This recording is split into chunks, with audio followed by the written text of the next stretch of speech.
주신 말씀은 신약성경 마태복음 4장 12절부터 25절까지 말씀을 함께 교독을 하겠습니다. 하나님 말씀은 또박또박 천천히 분명하게 발음해서 읽어주시기 바랍니다. 예수께서 요한이 잡혔음을 들으시고 갈릴리로 물러가셨다가 나사렛을 떠나 스불론과 naphtali 지경의 해변에 있는 가버나움에 가서 사시니 이는 선지자 이사야를 통하여 하신 말씀을 이루려 하심이라 일렀으되 스불론 땅과 naphtali 땅과 요단강 저편 해변길과 이방의 갈릴리는 흑암에 앉은 백성이 큰 빛을 보았고 사망의 땅과 그늘에 앉은 자들에게 빛이 빛이었도다 하였느니라. 이를 거듭 예수께서 들어서 전파하여 이르시되 회개하여 천국이 가까이 왔느니라 하시더라.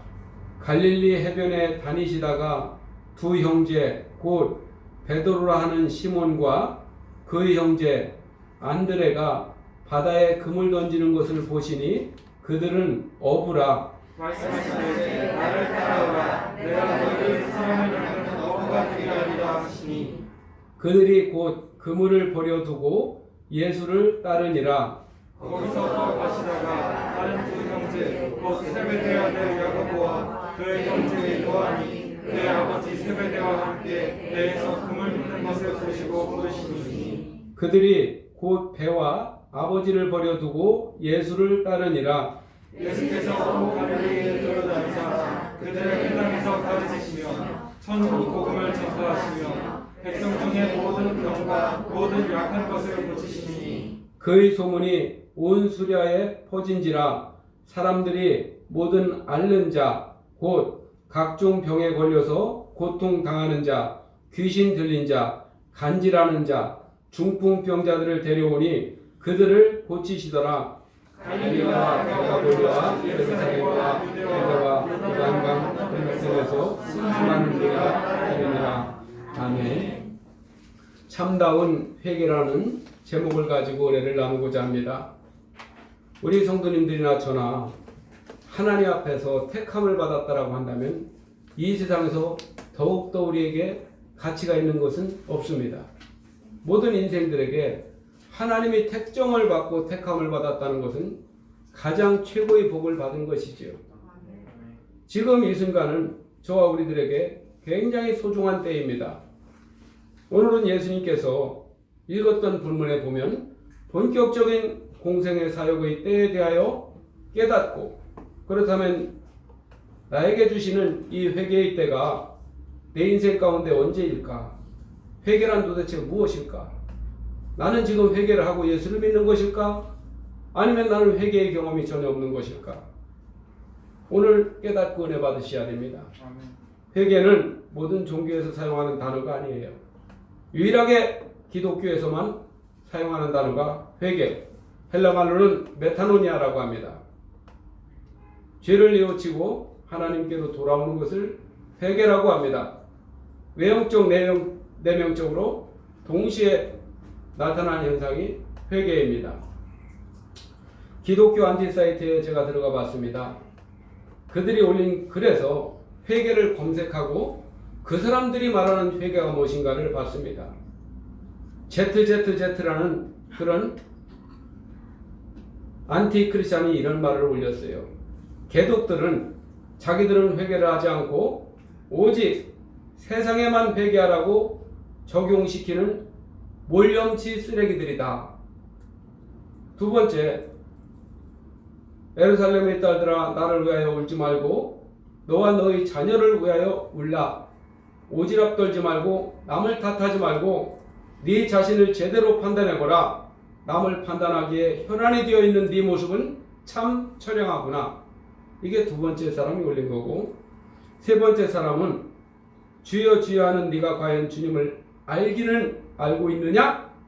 광신적 네 종교가 얼마나 많은 사람에게 고통스러운지 참 환장하겠네. 이렇게 올렸습니다. 이 여러분들이 지금 이런 안티크리스천들이 올린 글을 읽고 여러분들은 어떤 생각을 해봤을까?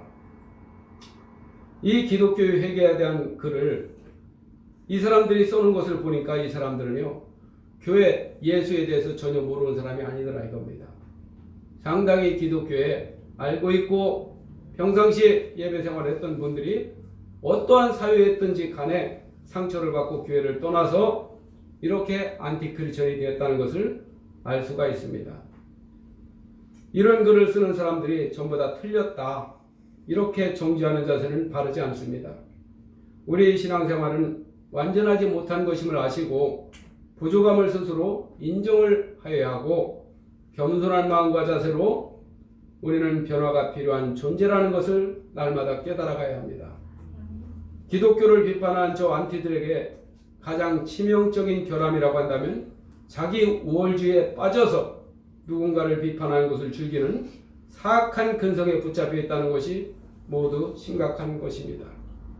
비판을 하는 사람은 배울 수 있는 기회를 잃어버리게 되는 것이에요. 자신을 고쳐볼 수 있는 시간을 다 버리는 것이 저들에게 가장 취약한 점입니다. 오늘은 모든 기독교인이라면 아주 쉽게 이해하고 알 수 있는 진정한 회개가 무엇일까? 또 나는 오늘부터 어떻게 회개를 하고 살아갈까? 지금부터 말씀의 은혜를 여러분들이 잘 새기시기 바랍니다. 하나님은 역사적으로 택하신 지도자를 가운데 매우 놀라운 일을 하도록 하여 주셨습니다. 신약 성경에서 가장 귀하게 쓰신 지도자라는 바로 세례 요한이라는 사람입니다. 이 사람은요, 예수님이 탄생하기 직전에 먼저 태어난 사람이고 당시 유대 지방에 놀랄만한 영적 지도자로 쓰임을 받았던 사람입니다. 그 사람의 행실은 그 시대 유대교인들과는 매우 달랐습니다. 예수님 오실 당시에 아브라함의 후손들인 유대인들의 영적 수준은 어떠하였는지 우리가 신약 성경을 읽으면서 잘 살펴볼 수가 있었을 것입니다. 정치, 문화, 사회, 경제적으로 깜깜하고 비참한 상황에 놓여있는 암울한 시대였습니다. 종교적으로는 위선과 거짓으로 세속적인 근심덩어리가 당시대의 아브라함 후손들이 모습이었던 것입니다. 이런 시기에 세례 요한이라는 사람이 등장을 한 것입니다. 유대인들이 가장 신성시 여기는 요단강 근처에서 그는 몇 끼를 음식물로 석청은 여러분들 아시다시피 꿀벌이 돌틈에다가 꿀을 보관하는 것, 그것을 먹었다는 겁니다. 메뚜기를 잡아 구워 먹으면서 의복이라는 것은 짐승 가죽을 걸치고 변변한 모습이 아닌 그런 상황에서 세례 요한이 하는 한마디 말이 비수같이 가슴을 찌르는 거예요. 많은 유대인들이 마음을 찌르는 그의 말 한마디는 수많은 사람들을 눈물을 흘리게 만들었고 땅을 치고 통곡하게 만들었습니다.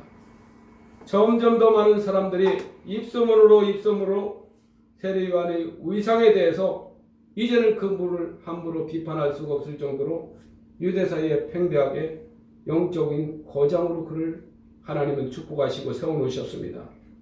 지금 세상도 세례 요한처럼 살아간다면 오래지 않아 사회적으로 엄청난 파장을 일으킬 것입니다. 예전에 불교계의 거목이었던 성철 스님이 하신 운동이 무소유의 운동이었습니다. 어느 것도 자기는 소유하지 않겠다는 그 운동이 한국 사회에 엄청난 사상적인 영향력을 끼쳤습니다. 그만큼 소유에 집착을 하는 지금의 사회에서 누가 만일 모든 수유를 다 처분해서 가난한 사람들에게 몽땅 나누어주고 허름한 오단도를 입고 쥐하로 사회봉사만 하면서 노숙을 하며 지내고 진리로 행동을 한다고 하면 놀라운 일이 일어날 것입니다. 정도를 이탈하여 필요 이상으로 많은 것을 소유하려고 하는 이 시대는 여지없이 영적 암흑기를 우리는 맞이하고 있습니다. 세상은 예전이나 지금이나 전혀 다른 모습을 갖지 않았습니다. 하나님을 진심으로 사랑했던 세례 요한은 성령 하나님께 붙잡혀 살아가는 사람이었습니다. 그가 선포하는 메시지를 들어보려고 온 유대 땅에서 모여드는 사람들은 유대인들이 가장 신성한 의식인 세례를 나는 요한에게 가서 세례를 받을 거야. 내 자식은 요한에게 가서 세례를 받을 거야.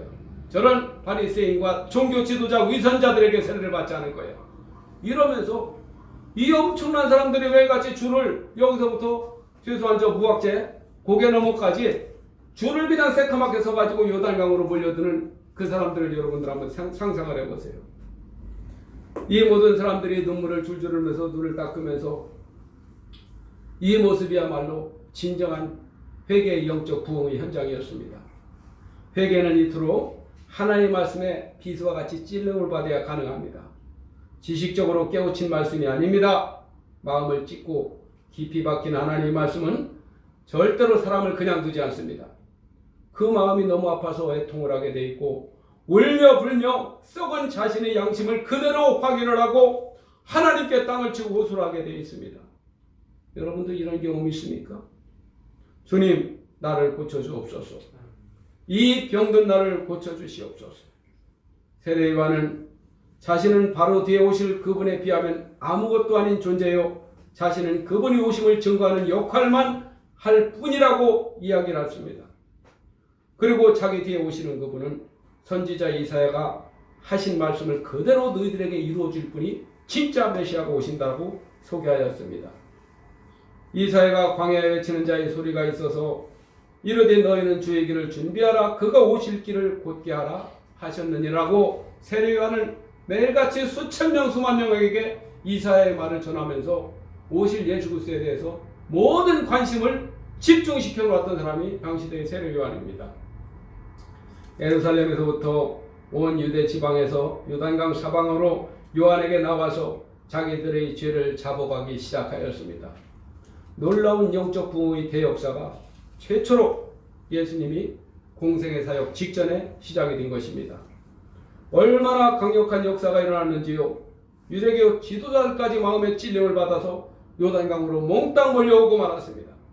그들에게 요한은 이 독사의 자식들아, 누가 너희를 가르쳐 임박한 진노를 피하라고 하더냐? 라고 직접적으로 이렇게 얘기했습니다.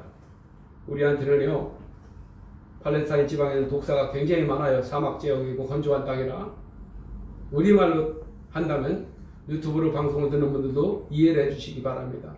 한국은 길거리에 독사만큼 개가 많아요. 그래서 개 XX야 라고 하는 얘기입니다. 대단한 욕이죠. 너희들도 예외 없이 회개에 합당한 열매를 맺어야 한다. 마음속으로 난 아브라함의 후손이니까 구원을 받을 줄 생각하지 말아라. 하나님은 이 요단강가의 돌들로도 아브라함의 자손이 되게 하실 것이다. 이미 너희처럼 병든 나무를 찍어 불에 던지려고 도끼가 나무 뿌리를 찍으려고 놓여있지 않느냐. 열매를 맺지 않는 나무는 전부 찍힌다. 전부 찍힌다. 불에 던져진다. 지옥불에 던져진다. 쩌렁쩌렁한 요한이 외치는 소리는 산천에 부딪혀서 메아리처럼 유유히 흐르는 요단강물에 퍼지고 퍼졌습니다. 그 절정의 순간에 요한은 이렇게 말합니다. 우리 마태복음 3장 11절 12절부터 우리 같이 한번 한 목소리로 시작.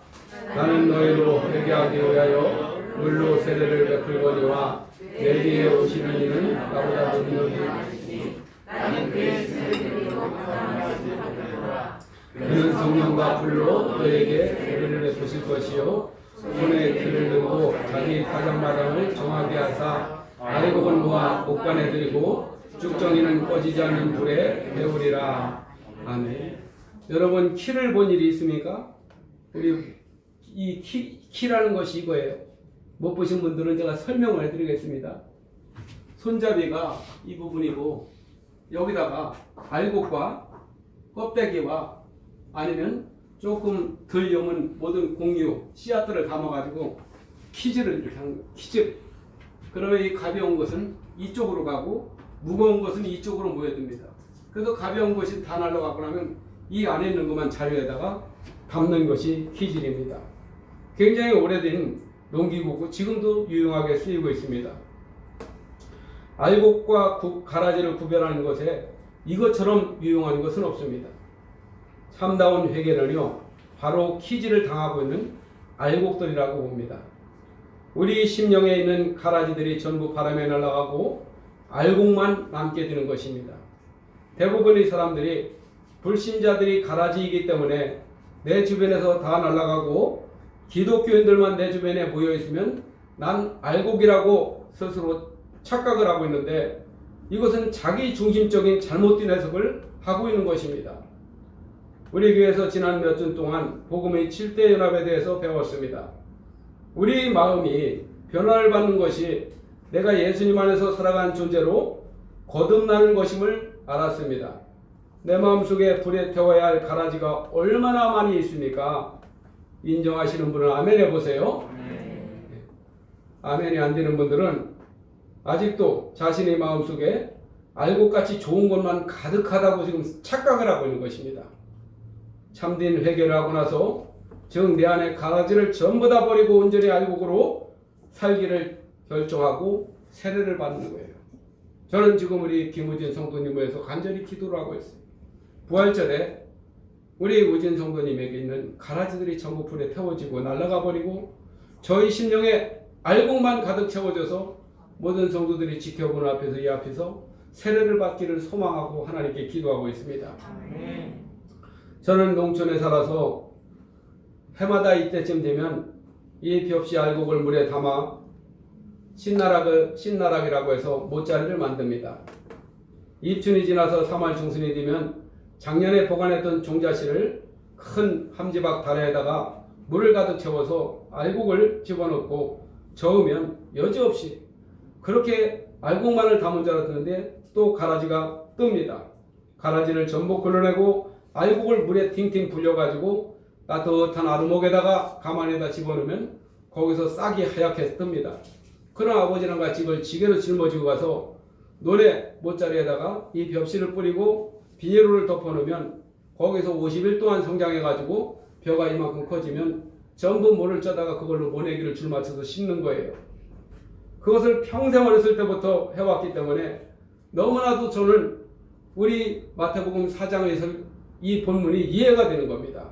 아마 도시에서만 산 사람들은 이런 걸 잘 모르는 건데 제가 참으로 농촌에서 농사꾼의 자녀로 태어나서 우리 예수님이 하신 모든 말씀이 리얼하게 이해가 되는 것이 참 하나님께 감사합니다.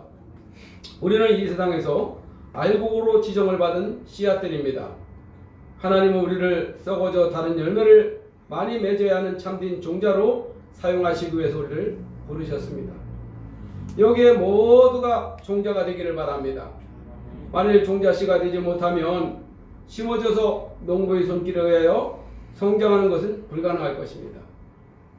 한국 기독교의 최초의 회개운동은 1907년 평양을 중심으로 일어났습니다. 전국 교회로 확산된 한국교회의 대표적인 부흥운동이었습니다. 1월 6일 날 주일날 평양 장대인 교회에서 평양시내 네 교회가 연합해가지고 집회를 하게 되었습니다. 교회가 장소가 협소해서 여자교회는 자기 교회에, 남녀 중학생과 소학생들은 자기 학교의 강당에 모였고 남자 교인들만 2천여 명이 장대인 교회당에 모였습니다. 이때만 해도 한국에는 목사가 없었어요. 부흥회는 외국에서 오신 선교사님들의 주관으로 진행이 되었습니다. 한 주간 동안 당시 길선주 장로님이 목사 안수를 받기 전이었는데 이 장로님이 한국 최초의 새벽 기도회를 통해서 큰 은혜를 끼쳤던 분입니다. 무엇보다도 그분은 자신이 악한 것 같은 죄인임을 고백하며 회개하고 이를 계기로 수많은 교인들이 회개가 터져나왔습니다. 당시에 길선주 장로님은요 첩을 두고 있었어요. 자기 본처가 있었고 그 시대는 다 그랬거든요. 말씀을 읽어보니까 얼마나 자기가 부끄럽고 한지 그것을 쉬쉬쉬쉬 숨기면서 교회 장로까지 됐는데 도저히 성령께서 강력하게 역사하니까 강대상에 딱 올라가지고 2,000명이 보이고 이쪽 저쪽에서 다 보이는 가운데 성도님들 나는 두 여자를 품고 있네요. 이 교회에 온 것은 내 첫 번째 부인이지만 집에 가면 웃방에 숨겨진 또 하나의 마누라가 있습니다. 이 더러운 인간을 하나님이 용서해 줄 수 있겠습니까 하면서 성도들한테 절을 하면서 떼굴떼굴 둥글고 하나님 잘못했습니다. 이 육체의 정욕을 배워보자 두 여자를 제가 넣었습니다. 이 회개가 일어나기 시작하면서 이게 삽시간처럼 번지면서 길선주 장로 하나만 뭐 첩시를 놓겠어요. 거기에 수많은 사람들이 찔림을 받은 거예요. 이 더러운 지인 나 같은 지인도 짐승 같은 비단 간음의 집뿐이었겠습니까? 절도한 사람들도 있었고, 거짓말한 사람들, 사기친 사람도 있었고, 별의별 인간들이 다 있었어요. 이 자리가 바로 엄청난 부흥의 불길이 바로 거기서 시작된 겁니다. 무르익은 이 집회가 1월 14일 월요일 저녁 미국 북장로교의 선교사인 블레어의 설교로 절정에 달했습니다. 당시에 녹음을 해놨으면 좋을 텐데 총신대 신학대학원에 우리 박용규 교수님이 그 보증 자료를 가지고 보니까 이 블레어 목사님이 한국말을 곧잘 잘했더라고요. 이 블레어 목사님이 한 간증은 뭔지 아세요? 하나님, 제가 조선 땅에 와가지고 이 조선인들을 인간 이하로 취급했습니다. 저는 조선인들하고 한 번도 식사를 같이 안 했습니다. 제가 조선 땅에 22살 먹고 와보니까 저들은 화장실에 있는 똥을 갖다가 장독대다 퍼놓고 그걸로 밥을 끓여 먹는 사람들이라 이런 미개인들한테 하나님 나를 왜 보내셨냐고 기겁을 했다는 거예요. 저는 이해가 돼요. 여러분들은 그런 화장실을 못 봐서 그렇지만 옛날 시골에 큰 단지를 화장실에 놓고 거기서 끈가를 하면 그 속에 구더기가 그냥 하얗게 살아요. 그리고 그걸 갖다가 똥장국에다 퍼가지고 해마다 이맘때 보리밭에 거름도 주고 이렇게 하는 겁니다. 그리고 여러분들이 알다시피 된장도요. 옛날 장독대에 가면 된장 속에 하얀 이 구더기 같은 것이 하얗게 들어있어요. 이러니까 이 블레어 목사님 볼 때는 그 똥장군이나 이 된장 덩어리나 색깔도 노랗게 똑같잖아요. 그래서 밥을 한번 차려준다고 해서 오라고 해서 갔더니 성도님 집에서 그걸 끓여오니까 기겁을 해버린 거예요. 그래서 배부르다고 안 먹는다고 코를 들어막고 국물이라도 먹으니까 안 먹겠다고 이러면서 이걸 회개한 거예요. 블레어 목사님이. 그러면서 난 조선인들을 아주 인간 이하를 취급했는데 그것이 된장이었다는 걸 알았습니다. 하나님, 오늘부터 된장찌개를 먹겠습니다 하니까 그 자리에서 엄청난 부흥의 운동이 일어났습니다. 고린전서 12장 27절 말씀에 너희는 그리스도의 몸이요 그리스도의 지체들이라는 블레어 선교사의 설교가 끝나고 나서 통성으로 기도할 때 성령의 불덩어리가 거기 떨어져 버린 거예요. 많은 사람들이 자신의 죄를 대중 앞에서 구체적으로 자복을 하기 시작했고 눈물로 회개했습니다. 반목과 질시하던 자들이 껴안고 화해를 했으며 이런 감동적인 회개의 역사는 새벽 2시까지 지속되었습니다. 이를 목격한 한 여자 선교사는 입으로 고백하기 어려운 상상할 수 없는 무섭고 초한 죄악들이 쏟아져 나왔다. 마치 지옥 지붕이 찢어진 것 같다. 이런 착각이 들 정도였다고 간증을 했습니다. 당시의 런던 타임즈는 마치 밖으로부터 뭔가 물밀듯 밀려오는 강력한 힘의 임재에 압도당한 듯 했다고 런던 타임즈에서 보도가 되었습니다. 전 세계에서 벌어진 회개의 역사가 첫 번째가 요단강에서 세례 요한으로부터, 두 번째가 마가의 다락방에서 성령을 받고 예루살렘 거리 와서 매일 3,000명이 통회하고 작업하고 예수께로 돌아온 것, 세 번째는 유대지방과 사마리아 땅끝 이 순서로 1907년 평양의 대부흥운동까지 지금도 회개운동은 지속되고 있다는 것입니다. 오늘 우리 교회에서도 회개의 운동이 일어나기를 예수님의 이름으로 간절히 축원합니다. 예수님은 요한이 체포되어 구치소에 수감되었다는 사실을 들으시고는 잠시 고향 갈릴리로 물러가셨습니다. 그 이유는 이사야 선지자의 말씀을 이루시기 위해서 그렇게 하신 것이었습니다. 우리 이사야서 말씀 15절 16절을 같이 시작. 스불론 땅과 납달리 땅과 요단강 저편 흑암에 앉은 백성이 큰 진을 보았고 사망의 땅과 그늘에 앉은 자들에게 빛이 비치었도다 하였느니라. 내가 지금 살고 있는 이 세상이요 깜깜한 곳이요 어둠 속이라는 것을 알아야 밝은 빛을 소망하며 기다릴 수 있는 것입니다. 참된 회개의 장소는 흑암 속에서 이루어집니다. 회개의 때는 어둠의 깊음 속에 내가 헤매고 있을 때, 그때가 바로 회개의 때입니다.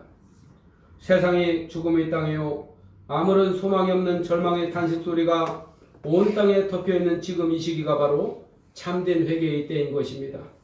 진리를 전파하는 예수님의 외침을 들어보시기 바랍니다. 회개하라, 천국이 가까이 왔느니라. 천국은 이 세상에서 내 마음속에 이루어져야 합니다. 이 세상에 내가 살아갈 때 하나님 나라가 이루어지는 것입니다. 먼저 회개해야 합니다. 주님은 나는 너무나 나약한 자입니다. 주님을 알게 해주세요. 주여 나에게 회개의 영을 부어주세요. 세상에서 실수한 몇 가지 것들로 반성하고 자책하는 수준에서 머무는 것이 아닙니다. 나의 존재 자체가 부끄럽고 나 스스로가 너무나 어처구니 없는 주인임을 발견되어져야 돼요. 그걸 발견하게 해달라고 기도해야 됩니다. 소망의 하나님, 나를 이 세상에서 건져주세요. 참된 회개를 하지 않으면 기독교라도 세상의 종교생활로 만족하는 정도의 끝을 맺고 성령으로 절대 변화를 받을 수가 없는 것입니다. 이사야 선지자의 말씀을 세상에 선포하시면서 완성하여 주신 예수님은 드디어 사도들을 부르셨습니다. 하나님은 사람을 부르셔서 하나님의 나라를 이루시고 하나님의 뜻을 이루십니다. 성도님들도 이렇게 하나님의 부르심을 받은 것입니다. 우리는 다양한 직업을 가지고 있고 출신지도 다양하고 환경도 모두가 각각 다릅니다. 그런데 공통점이 있다면 하나님의 부름을 받은 것이고 도림원교회에서 영적 생활을 지금 같이 하고 있다는 것입니다. 하나님의 가족이요, 한 형제요, 자매라는 것입니다. 우리는 예전으로 돌아갈 수가 없는 사람들입니다. 아니, 절대로 돌아가서는 안 되는 사람들입니다. 끊임없이 우리를 이끌어 가신 하나님께서 우리에게 예비하여 놓으신 그 종착지에 다다를 때까지 우리는 순종하며 걸어가야 합니다. 참된 회개는 절대로 이리성이 아닙니다. 어느 경지에 다다르면 끝나는 것도 아닙니다. 그런 것은 세상 종교에서나 어울리는 말입니다. 우리는 하나님의 나라가 지금도 이루어지고 있는 것입니다. 세상 말로 득도를 했다고 하고 깨달음을 드디어 완성했다고 하고 무언가를 성취했다고 해서 끝이 나는 것이 아닙니다. 저 멀리 비는 나의 쉬운 성까지 다다라야 마치는 순례의 길을 저와 우리 성도님들은 지금 걸어가고 있는 것입니다. 독일의 유명한 신학자 보네퍼라는 사람이 있었어요. 그 사람이 한 말이 크리스천을 크리스천답게 만드는 것은 종교적인 행위가 아니라 세상에 살면서 하나님의 고난에 참여하는 것이다. 아주 유명한 말을 했어요. 회개란 스스로의 필요를 으뜸으로 생각하는 게 아닙니다. 예수 그리스도의 십자가에 대해 깊이 참여하는 것을 가리키고 있는 단어입니다. 우리가 회개하는 데에는 매우 아픈 고통이 따릅니다. 고통 없는 회개는 없어요. 만약에 고통 없이 회개가 되었다고 한다면 그건 회개한 게 아닙니다. 회개가 뭔지를 전혀 모르고 하는 말입니다. 손해를 볼 수 있으며 더 누려야 하는 것을 포기하여야 할 수도 있는 것이 회개입니다. 그 아픔을 통과하면서 성도는 세상의 온갖 즐거움과 기쁨을 누리는 것보다 더 훨씬 위대해져 가는 겁니다. 위대한 사람으로 바뀌어지는 거예요. 지금 이 시대에 살아가는 사람들은 무엇인가를 간절히 기대하고 있습니다.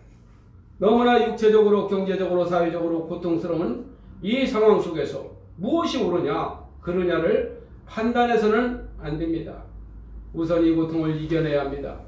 고통을 이겨내면서 하나님의 은혜 속에서 누리는 기쁨을 발견해야 합니다.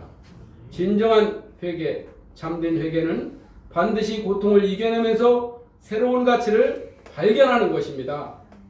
미국에 가니까 제가 아틀란타에 98년도에 가서 깜짝 놀란 게 아틀란타 시내 한복판에 하얀 돌관으로 마틴 루터 킹 목사님의 무덤이 지상에 이렇게 들려져 있었어요. 그래서 미국인의 장례 보면 참 특이하네. 전부 다 땅에다가 묻는데 왜 여기를 이렇게 돌관으로 이렇게 놨냐고 하니까 이 안내하는 아틀란타 정부의 그 과장이라는 분이 그런 얘기를 했습니다. 그의 시신은 땅에 묻혀질 이유가 없습니다. 하나님이 그를 높이 들어서 그를 세웠는데 어떻게 땅에 묻습니까? 그래서 옛날부터 마틴 루터의 목사는 그냥 돌관으로 지상에서 한 2m 정도에 이렇게 세워져 있어요. 당시 미국 남부 지역은 백인 부자들이 거대한 농장을 소유하면서 수많은 흑인 노예들이 노동으로 막대한 부를 누리며 살아가고 있었습니다. 흑인 노예들은 돈으로 사고 파는 인간이 아닌 짐승 같은 취급을 받으면서 살았습니다. 우리 돈으로 황소 한 마리 값도 안 되는 돈에 사람이 거래가 되고 있었습니다. 이 부유한 백인들은 주일날이면요 성경책을 전부 다 끼고 양산을 탁 쓰고 삐딱구두를 신고 딱 교회를 이렇게 가는 거예요. 응? 거룩하게 하나님을 찬송하고 하나님께 영광을 돌리면서 이렇게 찬송을 했습니다. 그 누구도 흑인 노예를 같은 사람으로 취급하는 사람은 없었습니다. 그리고 그들에게는 하나님이 안 계신 저런 노예들이기 때문에 양심의 가책을 느끼는 사람들조차 없었어요. 저들은 예배드리는 자유조차 부여를 받지 못한 저주받은 인생이라고 치부를 했습니다. 마틴 루터 킹 목사는 이런 백인들에게 외칩니다. 우리에게도 자유를, 우리에게도 자유를, 우리에게도 하나님을 부를 수 있는 자유를, 우리에게도 예배를 드릴 수 있는 자유를, 우리에게도 찬송가를 들을 수 있는 자유를, 우리에게도 기도할 수 있는 자유를 허락해달라고 백인들에게 눈물을 흘렸습니다. 마틴 루터 킹은 그 소리에다가 총 맞아 죽는 거예요. 이 흑인 쓰레기 같은 자식이 어디라고 감히 우리랑 같이 예배를 드려? 네가 목사라고? 누가 너를 목사시켰는데? 그러면서 총으로 쏴서 죽인 거예요. 마틴 루터 킹은 끊임없이 이 얘기를 되풀이했습니다. 하나님은 우리도 당신들과 똑같은 사람으로 이 세상을 보내주신 것입니다. 그 누구도 우리 자유를 박탈할 권리는 없습니다. 백인들이여 회개하라. 이 남부의 부자들이여 회개하라. 우리 주님의 추상 같은 명령이 그들에게 뒷전에 들어왔습니다. 나도 너희를 비판하지 않는다. 하나님께서 당신들을 판단할 것이기 때문이다. 이렇게 언론에 인터뷰까지 했습니다. 잠잠한 미국 땅 남쪽에서 불길처럼 퍼지는 마틴 루터 킹 목사의 외침은 수그러들지 않고 모든 흑인들이 비폭력으로 처음에는 쇠사랑을 잡고 채찍을 잡고 칼을 잡고 거리에 나왔을 때 마틴 루터 킹은 사랑한 나의 형제들아, 우리는 백인들이 갖고 있는 총알에 이런 쇠사랑과 망치를 가지고는 절대로 이길 수가 없다. 다 내려놔라. 그 자리다 내려놔라. 그리고 나와 함께 따라하자. 우리에게 자유를, 우리에게 자유를. 이 흑인들이 많이 모인 기록에 보니까 38,000명까지 모여서 한 목소리로 우리에게 자유를, 우리에게 자유를 그렇게 외쳤던 것입니다. 그래서 이 이름으로 불의를 저지른다는 것은 곧 스스로 불의의 희생자가 되어 죽으시고 원수를 용서하라고 명령하신 분이 영에 진실하게 반응하지 않는다는 뜻입니다.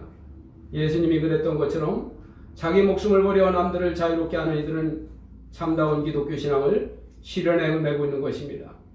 우리 성도님들의 삶 속에 날마다 이런 일이 이루어지기를 바랍니다. 누군가가 나의 것을 갖기를 원한다면 주세요. 아까운데요, 목사님? 주세요. 그 사람에게 주는 게 아니라 하나님께 드리세요. 내 마음속에 하나님께서 거룩한 부담을 주시며 희생을 하라고 할 때는 우리는 이 보네퍼처럼 마틴 루터 킹 목사님처럼 희생을 할 줄 알아야 됩니다. 그것이 작은 예수가 되어서 이 세상에 살아가는 방법입니다. 우리 인생이 길은 것 같지만 짧아요. 그러나 우리들은 그렇게 살지 못하였습니다. 정신없이 내 주머니에만 채우려고 하였고 어떠한 경쟁을 치르더라도 내가 이기는데 망설하지 않고 잔인하게 살아오고 있었습니다. 이 끔찍한 세계적인 바이러스는 모든 움직임을 몽땅 정지시켜 놓고 말았습니다. 이 정도면 이 지구촌의 새로운 메시지가 세계에 퍼져야 되는데 수많은 사람들이 가슴을 감동시키는 뭔가가 나타나야 하는데 지난 1년이나 금년 2개월을 다 보내는 이 시점에서도 세상은 조용하기만 합니다. 매일 방송에서 나오는 화이자나 모더나나 아스트라제네카 이런 백신 약은 시골에서 초등학교까지 안 가본 노인네들까지도 이 백신 약은 전부 다 알고 있더라고요. 그런데도 불구하고 코로나 백신 약은 줄줄줄줄 외우고 있음에도 불구하고 저들이 입에서 예수라는 이름은 나오지 않고 있습니다. 왜? 진리로 돌아가야 한다는 거룩한 말씀이 퍼지지 않고 있을까요? 이 절망 속에서 하나님만이 우리 소망입니다. 이렇게 말하는 소리가 왜 도대체 들리지 않고 있을까요? 과거의 방식으로 수만 명이 공원에 모여서 예수 우리 왕이여 예수 우리 왕이여 이 땅에 부흥을 주소서 부흥을 주소서 이런 찬양을 부르는 것이 회개가 아니라는 것입니다. 과거에 우리 너무나 많이 불렀잖아요. 해외에 나가서도 이 노래를 많이 불렀잖아요. 그것 가지고 이 땅의 진정한 회개가 아니었다는 겁니다. 여러분들이 명확히 깨달아야 되는 겁니다. 과거의 성령님의 역사는 우리들이 가슴을 말씀으로 찌르시면서 자복하고 통회하며 믿음의 선진들은 순교를 당하여 죽기도 하며 자신의 인생 전체를 희생하면서 세상의 소금으로 녹아지는 삶을 직접 살았습니다. 그러나 지금의 교회는 그런 영적인 능력을 모두 잃어버리고 말았습니다. 교회가 많은 돈을 모아서 코로나 치료비로 정부나 의료기관에 기탁을 한다고 해서 더 이상 교회는 세상을 감동을 주지 못할 것입니다. 사랑하는 성도 여러분, 시대의 상황이 어떠하든지 이것은 우리들의 의지로 선택할 수 있는 것은 아닙니다. 틀림없는 사실은 지금은 내가 하나님께 관심을 가지고 집중할 수 있는 기회라는 것은 틀림없는 사실입니다. 지금이 내가 회개할 때입니다. 지금이 나의 삶을 고쳐볼 수 있는 유일한 기회입니다. 갈릴리 해변의 여보들을 부르신 예수님께서 지금 나를 부르고 계십니다. 내 주변에 여전히 모든 생활을 누릴 수 없는 단절 상태에 나에게 열려있는 통로가 딱 하나가 존재합니다. 언제나 자유롭게 통할 수 있는 하늘문을 열어 제껴놓으시고 나를 부르시는 하나님은 간절히 그 문으로 내가 향하여 주님을 부르기를 간절히 원하고 계십니다. 갈릴리 여보들을 부르신 예수님은 갈릴리의 온 지역을 두루다니며 곳곳에 세워진 유대교 회당에서 하나님의 말씀을 가르쳐 주셨습니다. 깜깜한 지금 이 시대에 곳곳마다 예수님의 교회를 세워주셔서 우리들에게 말씀을 가르쳐 주십니다. 언제나 변화없는 천국 복음을 전하여 주고 계십니다. 당시대의 모든 병과 약한 것을 고쳐주신 주님께서 지금도 여전히 모든 병을 고쳐주십니다. 소문 중에 가장 민감하고 빠르게 전파되는 최고의 속도가 뭔지 아세요? 병이 나섰다는 소문입니다. 우리 교회 이모경 집사님이 여주 친절한 서울의원을 지금 개원하려고 리모델링을 하고 계시는데 하나님께서 친히 모든 환자들을 고쳐주신다면 여주 친절한 서울의원은 여주 사람들만 올까요? 경기도 인근에서 최고의 유명한 곳이 될 것입니다. 복음이 함께할 때 기적은 반드시 일어나는 것입니다. 그래서 제가 우리 교회에 와서 함께 기도하자고 한 거예요. 교회 좋은 장비를 많이 들여다 놓고 그리고 약을 잘 처방하는 최고의 매뉴얼을 잘 갖춰놨다고 해서 되는 게 아니라 하나님이 복음으로 함께 하셔서 그곳에서 오는 사람들에게 병 낫는 기적과 같은 은혜가 있어야만이 그 병원은 뭐 그렇게 화려하게 홍보 안 하고 대단하게 우리가 뭐 광고를 안 한다 할지라도 미자 터지는 겁니다. 비단 의료계뿐만 그럴까요? 사회의 모든 분야에서 이러한 기적은 끊임없이 일어나고 있습니다. 우리 24절 말씀을 같이 합독합니다. 시작. 그의 소문이 온 시리아에 퍼진지라 사람들이 모든 앓는 자 곧 각종 병에 걸려서 고통당하는 자 귀신 들린 자 간질하는 자 중풍병자들을 데려오니 그들을 고치시더라. 아멘. 이러한 모습을 상상해 보시기 바랍니다. 상상이 안 되면 유튜브에서 예수라는 영화를 다운받아서 보세요. 거기에 친히 잘 만들어 놨더라고요. 인류 역사상 이런 일은 갈릴리에서 벌어진 일이 전부요. 그 이후에는 한 번도 이러한 기적은 일어나지 않았습니다. 지금도 수많은 병원들이 있지만 각종 병은 끊임없이 증가를 하고 있고 고통의 질병은 너무나 많습니다. 귀신 들린 환자나 간질병, 즉 뇌전증 환자나 중풍병자는 지금도 도저히 고칠 수 없는 질병들입니다. 전에 어떤 분이 중풍병을 잘 치료하는 중국의 유명한 의사가 한국에 왔다고 해서 한 번 가서 침 맞는데 2천만 원씩이라는 거예요. 그래서 종로 묘각사 앞에 있는 어르신 한 분이 거기를 좀 소개해달라고 해서 난 모르는 일이라고 하니까 이분이 거기 가가지고 이 머리에다가 침을 갖다가 자그마치 25cm 침을 어떻게 머릿속으로 집어넣는다는 거예요. 그거 신기하잖아요. 뼈인데 어떻게 할까 이 사이로 집어넣는지 어쩌는지 그 침을 2개를 받고 딱 30분 있다가 나오면 중풍이 싹 낫는다는 거예요. 그래서 굉장히 궁금했어요. 침 맞고 바로 죽었어요. 그런 무리한 치료는 굉장히 위험합니다. 이런 병은 잘 낫지 않는 병입니다. 우리 주님의 특별한 은혜로만이 우리 집안에도 간질 환자가 있어요. 내 사촌 동생이 지금까지 안 났습니다. 지금 50년이 거의 다 됐는데 안 났어요. 이런 병의 고침의 능력은 인간의 한계를 초월한 하나님의 능력으로만 해결되어지는 것이기 때문인 것입니다. 우리 25절 말씀을 같이 합독합니다. 갈릴리와 데가볼리와 예루살렘과 유대와 요단강 건너편에서 수많은 무리가 따르니라. 예루살렘과 유대 지방과 변두리 갈릴리와 데가볼리까지 수많은 성도들이 예수님을 따랐습니다. 흑암의 깜깜한 세상에서 의지할 곳도 없고 인간이야의 처참한 인생을 살아가던 그들, 온갖 질병으로 유대교의 비판을 받아 소외되었던 그들이 회개하고 그들이 하나님의 아들을 인정하고 영접하여 인생의 문제를 해결받고 질병을 치료받고 예수님을 따랐던 것입니다. 참된 회개는 내가 지금 예수님을 따라 살아가는 것입니다. 질병이나 가난이나 해결할 수 없는 문제 그대로를 가지고 주 예수를 따르는 것입니다. 이것이 바로 참된 회개입니다. 당신의 주도권을 예수님께 드리시기 바랍니다. 지금 이 시간 예수님의 기쁨이 되는 나의 순종이 무엇인지를 깨달을 수 있는 지혜를 구하시고 더러워진 자신의 양심이 하나님의 능력으로 깨끗하여지기를 기도하시기 바랍니다. 보네퍼나 마틴 루터킹 목사는 처참하게 순교를 당하면서 그들은 그리스도의 뜻에 온전히 자신의 영혼을 맡기었습니다. 그들로 인하여 수많은 사람들이 회개할 수가 있었습니다. 바로 지금 나의 삶을 보고 수많은 사람들이 회개할 수 있도록 내가 썩어져가는 하나님의 미랄이 되시기를 주 예수 그리스도로 간절히 축원합니다. 이 시간 반주에 맞춰서 우리 한 3분 동안 주님 부르고 간절히 기도하겠습니다. 주여 아버지 하나님, 오늘 우리 모든 성도님